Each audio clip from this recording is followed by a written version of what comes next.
All right, welcome back. We are glad that you're here today at Chaparral. Before we get started, I want to point something out to you. In your bulletin, the little flyer you got as you came in, there's information about something called Hope Fest on April 16th. I know that seems a long way away, but it'll be here before you know it. And we're going to try to get everyone we can at the church to go serve at Hope Fest. It's a Saturday morning. We're looking at trying to get together so we can work with kids, especially. But the whole valley, churches from all over the valley are getting together on this one day, April 16th, just to serve our community, serve our the folks in the valley. And so we're going to get T-shirts, the whole bit, make it a huge day of it. So April 16th, mark your calendars, check your bulletin, and sign up in the lobby. We want to get as many signups as we can so we can get a big block. So we can be kind of serving together as a church family. So if you would, I'm talking to every one of you in this room, even Ken, okay? Just want you to get involved in doing Serve Fest, or Hope Fest rather, coming up on April 16th. All right, so we've been talking about famous last words and how important those last words are that we hear. Now sometimes though, if I say to you, last words, you're not thinking about what you hear, you're thinking about getting the last words, what you say. Raise your hand if you're the kind of person that has to get the last word in an argument. Okay, let me try this. Raise your hand if you're sitting next to a person. Let's get the last word in an argument. Wow. All right. My daughter's right here in the middle, and both her mom and her boyfriend raise their hand. Okay, so you get this idea. Right now, if you don't know what I'm talking about, if you've lived in a cave or under a rock and you don't know what getting the last word is, I've got a couple examples here on the screen of how you can get the last word. They're both familiar videos, but one is a way to get the last word by just being annoying. So try this one, Austin. Okay, but I have to yell at you guys. Listen. Okay, what? Everything they do at this house, you can't trust everything at Grandma's house. Okay. Okay, then what? Then you're not listening to me. Then you're not listening to me. I asked you not to do something. No, but listen to me. Look at, if we do something. Okay, you got that kid, right? You ever feel like that? Just listen, they won't stop until they get the last word in. The second video is one that we're going to talk a little more about, where just something consumes you and you can't get past it. It's my favorite video of all time. Enjoy. It's just, there's always pressure, And sometimes it feels like it's right up on me. And I can just feel it, literally feel it in my head. And it's relentless. And I don't know if it's going to stop. That's the thing that scares me most, that I don't know if it's ever going to stop. Do you have a nail in your head? It's not about the nail. Are you sure? Because, I'll bet if you got that out of there. Stop trying to fix it. No, I'm not trying to fix it. I'm just pointing out that maybe the nail is causing You always do this. You always try to fix things when what I really need is for you to just listen. See, I don't think that is what you need. I think what you need is to get the nail. See, you're not listening now. Okay, fine. Listen, fine. It's just, sometimes it's like, there's this achy, I don't know what it is. None of my sleeping very well at all. None of my sweaters are snagged. All of them. That sounds really hard.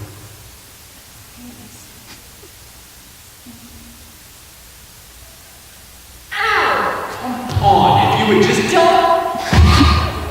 All right, you get that? You know what I'm saying? You know those kind of people, right? And here's the thing. The thing about the video I like so much is it's so true. Because sometimes we have stuff, pain, difficulty situations that are right there. And they just consume everything about us. They consume our world. They consume our attention. And we can't get past them to even fix them because it's so real in our lives. If you take a look at Jesus' life, there's a lot of stuff going on in his life too, and pain. Think about when with yourself though for a second. You ever had those times when you just can't get past your own pain? Or for example, I've been on a road trip with kids. You're on a road trip and you're between rest stops and it gets hot and uncomfortable, and you're sweaty, and you gotta use the bathroom, and you can't think of anything else about how far that next rest stop is, right? And so all of your comments become kind of snarky or snotty because you're angry and you're upset and you're uncomfortable because your stuff, your pain, your situation is right there in front of you. This makes Jesus' words from the cross so powerful. I mean, here he is. He literally has his own nails to deal with. Nails tearing through his flesh, holding him in place. He has to pull up on those nails to just get a breath, to say anything, just to breathe.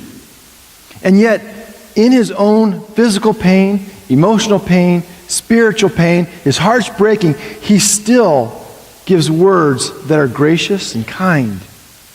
He doesn't yell at people or curse them or say, you're all going to hell for what you're doing to me. It's the opposite. Instead, he says things like, Father, can you forgive them? Because they don't know what they're doing. Or he turns to a man who is dying next to him, who's suffering, a self-proclaimed criminal who's guilty as charged.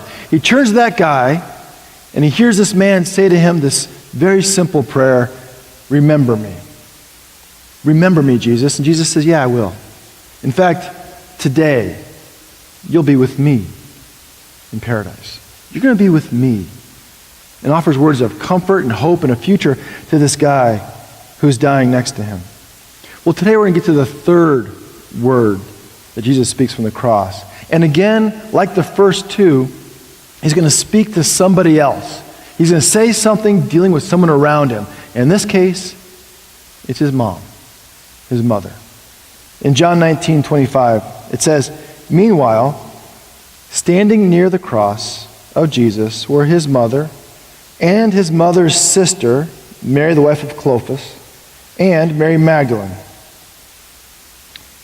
Jesus has been through a lot and is going through a lot, and yet he has time and the wisdom and the compassion to take care of his mom. Now, you got to think about it. It just says this, standing near the cross was his mom. But you know what that means, that she's standing there? The pain that she's going through and has been going through. I mean, look, this has not been easy on Jesus. It's not been easy on his mom. From day one, his ministry's been tough on her. Go back to his birth. Right? She has to explain to Joseph, her fiance, that she's pregnant and the kid's not his. She has to explain to her parents, her neighborhood, her family. And then she has to travel to Bethlehem to have the kid, gets there, and not one single person has enough compassion and mercy to say, hey, have my room to have your baby. No, she has to go out in the fields and have a baby in a manger where animals are eating. And then she watches her son grow and get criticized for everything he says. People trying to trap him in his words. And what kind of hell does a mom go through to see her son, who is so popular, have the entire crowd turn on him and call for his execution? To see her son go in front of the governor, Pilate, and have Pilate hold her son's life in his hands, and instead of doing the right thing or the just thing, Pilate washes his hands and says, no, don't want to deal with it. Or to watch her son get beat and mocked, humiliated. To watch her son carry this huge piece of lumber through the town, people pushing him and shoving him, and she can't help. She can't even wipe away the blood from his face and it's getting in his eyes. And now she has to listen to these nails get pounded into her son's arms and legs and know that this is it. She's going to watch her son die today. What kind of hell does a mom go through and still stand there? That's what Mary does as she stands near the cross. And then Jesus looks down with her with compassion. In the Church of the Holy Sepulchre, there's this, which is basically the traditional site where Jesus was crucified. It's a church built over that site in Jerusalem. And inside this is the church here. Inside of it, there's a little chapel to where the cross stood. This little altar on the left-hand side, you see the kind of the image of Jesus on the cross. Under that altar, there's a hole, and you can put your hand down and touch the rock, again, traditionally where it was. But to the right, where that blue light is shining, there's a little like statuette of Mary. Now, it's not surprising that you'd see a statue of Mary next to the cross, because she was there, right? What's surprising is, do you see that dagger that's stuck in her chest? Why would you make Mary with this dagger stuck in her? Well, because that image there is of a happier time, believe it or not. 8 days after Jesus was born, it said that Mary and Joseph took him to the temple to dedicate him. Okay, so Joseph got his two little, turtle doves there. He's going to get as an offering, and Mary's got the baby. They're probably pretty excited, right? It's like baby dedication day. People taking pictures. It's all smiles and happy. It's great. Here comes Jesus into the temple, and they're going to dedicate their baby. Well, then there's this man there named Simeon. It says in verse 2, or chapter 2 of Luke, "Now there was a man in Jerusalem whose name was Simeon. This man was righteous and devout, looking forward to the consolation of Israel, and the Holy Spirit rested on him." And he sees Mary and Joseph, and he holds this baby. He says, "This is it." He says, "This is the one. God is going to bring salvation through this baby." And I'm sure that Mary and Joseph were pretty excited. This is awesome. It's baby dedication day, and our kids could be great. And you kind of wish that Simeon had stopped there. I think Mary wished he had stopped there, but he doesn't. Verse 34. Then Simeon blessed them and said to Mary, his mother, "This child is destined for the falling and the rising of many in Israel, and to be a sign that will be opposed, so that the inner thoughts of many will be revealed." And here's the part. "And a sword will pierce your own soul too." That's the image we just saw in the statue. That's the sword that pierces your own soul. Because this Jesus who's going to bring salvation, he's not going to come easy. He's going to reveal the hidden parts of people's lives. They're not going to like it. He's not going to go with the flow. He's not going to let sleeping dogs lie. He's not going to say what people want to hear. And what he's going to do is he's going to take this big, huge, shining light and shine it on everyone's lives. They're going to go running for the shadows to go hide. They're going to come back with pitchforks because they don't want people to see what he sees. He's going to bring salvation, but it's not going to be easy. And they're going to come after him. And that, Mary, is going to pierce your own soul too. Those nails that pierce her son now pierce her heart. And Jesus remembers her. So here's Jesus in excruciating pain, physically, spiritually, emotionally, dying, and still looks down and sees his mom, and has compassion. And he sees his friend John there. And then he says this to both of them, in verse 26. When Jesus saw his mother and the disciple whom he loved, that is John, standing beside her, he said to his mother, "Woman, here is your son." Then he said to the disciple, "Here is your mother." And from that hour, the disciple took her into his own home. Now, it's not surprising that Jesus would take care of his mom. I mean, he is the oldest son in the family. It's his responsibility. But why John? Jesus had other half-brothers. James, Judas, Simon. There's other brothers he had, like actually half-brothers, Mary's kids, that should have taken care of Mary. But Jesus instead says, "John, that's your mom. Mom, that John there's your son." Why John? Maybe because he was there, right? He's actually standing there next to Mary at the cross. But here's the thing. John left too. Go back a couple days to Gethsemane. When the guards show up with torches and chains, everybody fled. Everybody, including John. He took off too. He ran. And here's the thing, we do that, right? Sometimes, like that nail in the forehead, we have pain and we have hurt and we have issues and regrets and all this kind of stuff in our lives, and it can consume us and make us do even the unthinkable in our own lives because that pain is like right here. Look at Peter.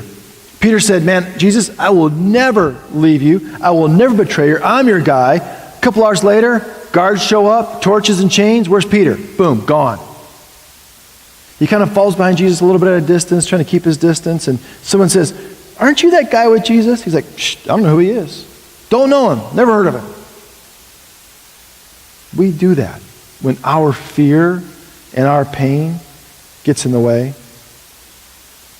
It's like this thing that just kind of changes our lens to the world. Maybe you, at some point in your life, have had some bad news given to you, or something happens at work, or just something goes on that just consumes your life, and there's this lens, and you can't see past that pain, and you go to work the next day, and everyone's talking about the D-backs, carrying on, having a good time, talking about politics, like nothing's going on. And you're like, what is wrong with you people?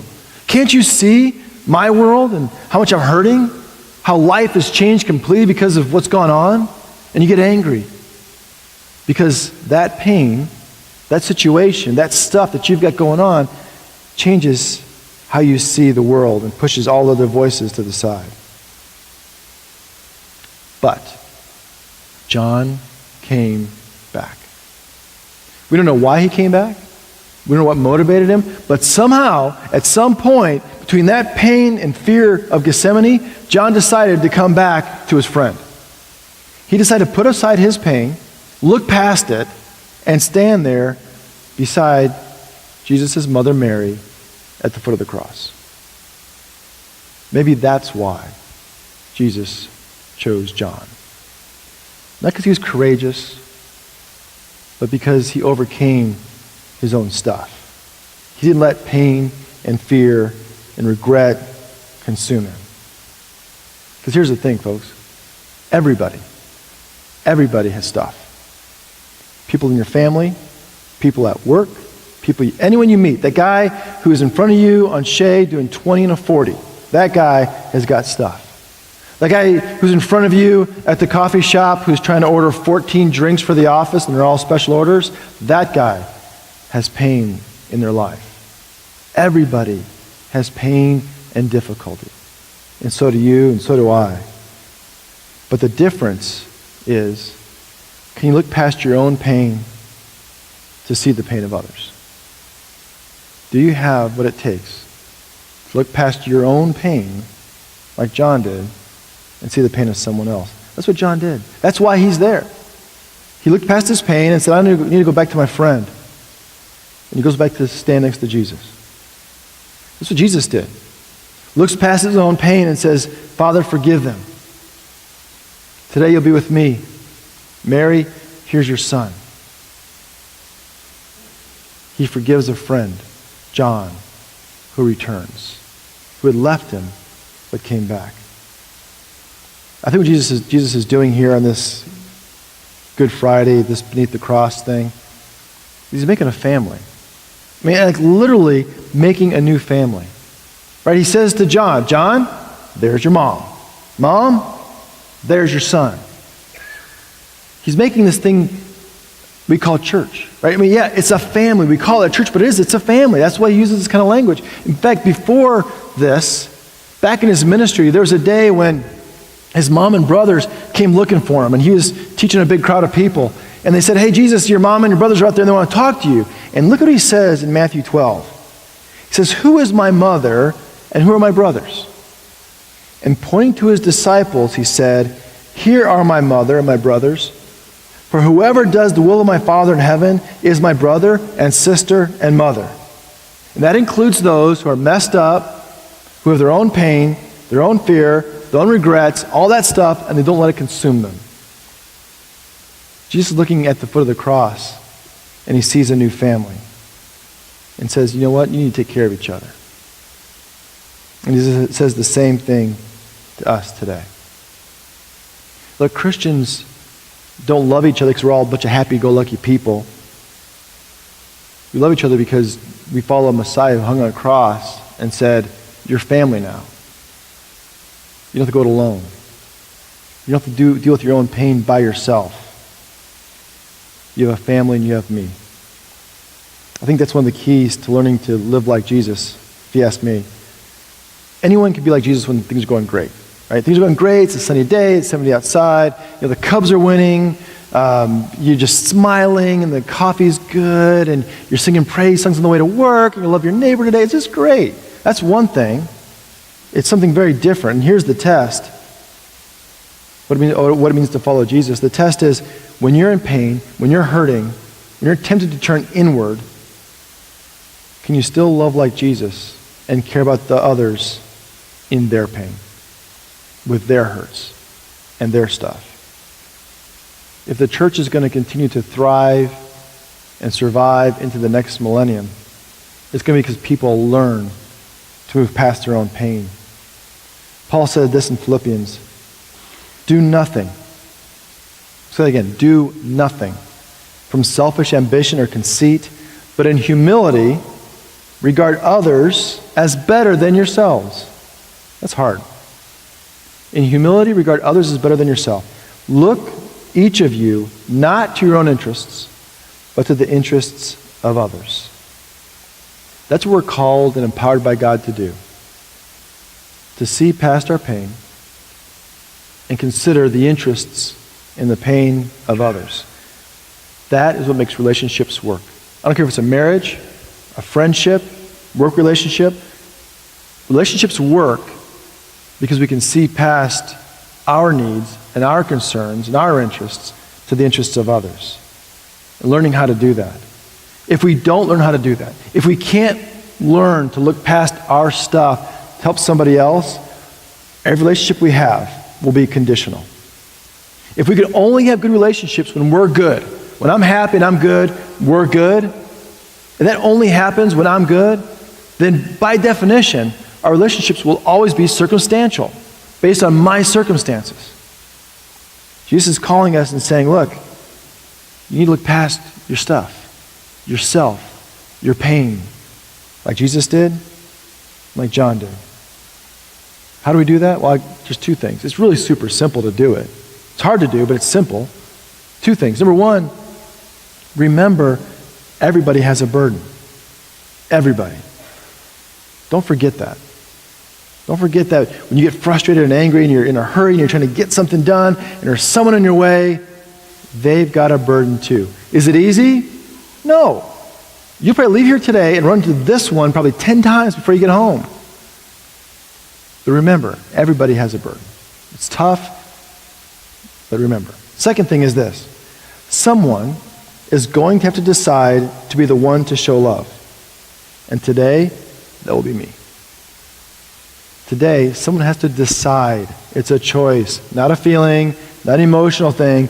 Someone has to decide to be the one to show love. And today, let that be you and me. John decided to return to the cross.